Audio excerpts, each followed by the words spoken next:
Tomorrow we'll vote on a really important amendment to the National Defense Authorization Act, the Military Justice Improvement Act, introduced by my colleague and friend, the junior senator from the state of New York. And I've worked with her, been privileged to help craft this very important legislative measure. Not because sexual assault is a uniquely military problem. In fact, just the contrary, sexual assault afflicts our campuses, our workplaces. The battle against sexual assault is hardly limited to the military. But we have the opportunity to take a step that will set a model and send a message to other places where sexual assault is a problem and where underreporting, because lack of trust and confidence in the prosecutorial system or the administrative apparatus is a major reason that sexual assault continues. Without confidence and trust in effective results and protection of privacy and physical safety, survivors will simply not come forward. If they don't come forward, there will be no discipline or prosecution. And that is the fundamental reason why I believe that the amendment we'll address tomorrow is so important. I've held roundtables on campus sexual assault all around the state of Connecticut, more than 12 or 13 of them, and worked with a bipartisan group of senators, including not only Senator Gillibrand, who is the major sponsor of this amendment, but also Senator McCaskill, who has been an extraordinary leader in this area, having been a prosecutor herself, and Senator Heller, as well as others on both sides of the aisle, to devise a solution to campus sexual assault, not just a single panacea, but a set of measures that, again, addresses one of the major obstacles to effective action against campus sexual assault, which is the underreporting of this heinous, horrific crime. It is a crime wherever it occurs, whether in the military or on campus. And that is why we have to combat and conquer it, just as we do an enemy that preys on our men or women in uniform or on campuses or elsewhere. We went through this debate last year. We reached a solution last year, which we hoped would in fact be a solution.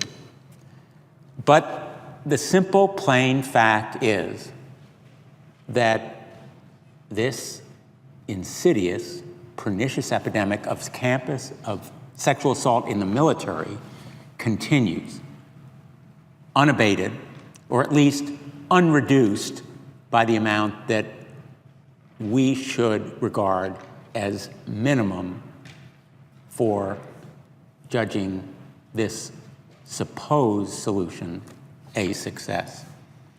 The fact is that the Department of Defense's own research shows 52 unwanted sexual contacts occur every day on average across the military. That's the same rate as it was 5 years ago in 2010. The fact is, in fiscal year 2014, the Department of Defense estimates 62% of service women experienced retaliation for coming forward, the same percentage as 2012. Service members who report assault are 12 times more likely to experience retaliation for reporting their cases than seeing the assailant convicted of a crime. Retaliation is more likely than effective discipline or punishment against the perpetrator. The amendment that we have offered, the Military Justice Improvement Act, seeks to address this issue through explicit codification of punishment for any person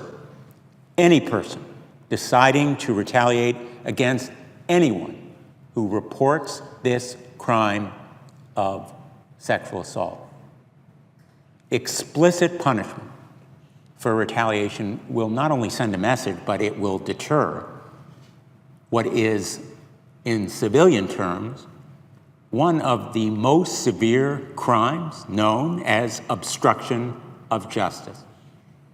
And the reason why retaliation or obstruction of justice is so insidious is it prevents the justice system from working, from reaching a just result. And it not only deters victims and survivors from coming forward regardless of the crime, it also permits perpetrators and criminals to go free and feel they can commit again the crime of sexual assault or other crimes. But in the case of sexual assault, it is particularly pernicious because we know also from statistics that this crime is recommitted.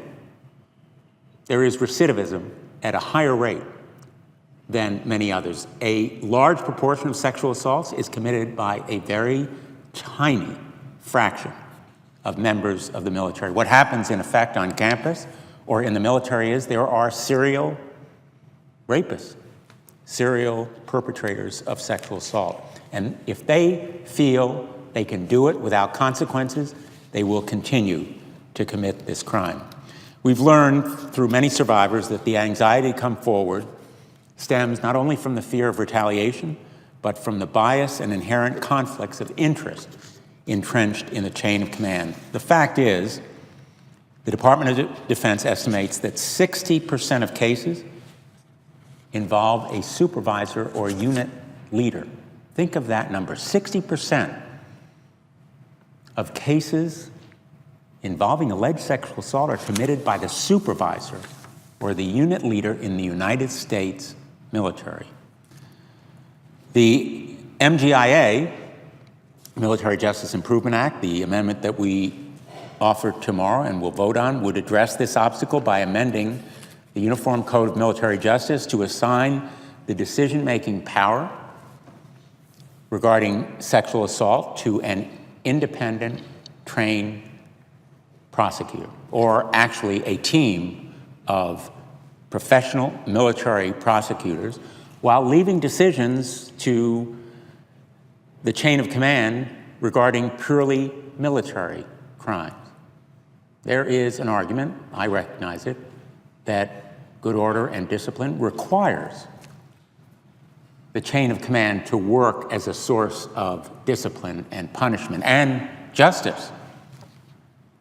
But where retaliation, bias, conflicts of interest are so prevalent and so inherent in the process, where the chain of command is making decisions about the perpetrator who so commonly is in that chain of command, these decisions should be made by independent, trained military prosecutors. And the type of crime involved here, sexual assault, is one that is very difficult, excruciatingly daunting to prosecute, simply because of the nature of this crime, the nature of the evidence, the nature of the testimony.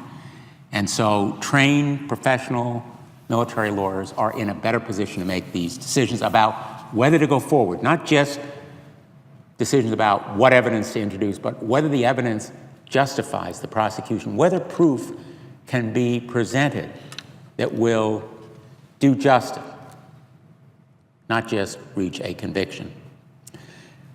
Our amendment will entrust military lawyers with specialized training in prosecuting complex cases to make those prosecutorial decisions.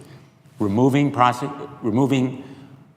the commanders from the prosecutorial process will also protect the privacy of victims when reporting these crimes. Typically, they involve some of the most intimate of details.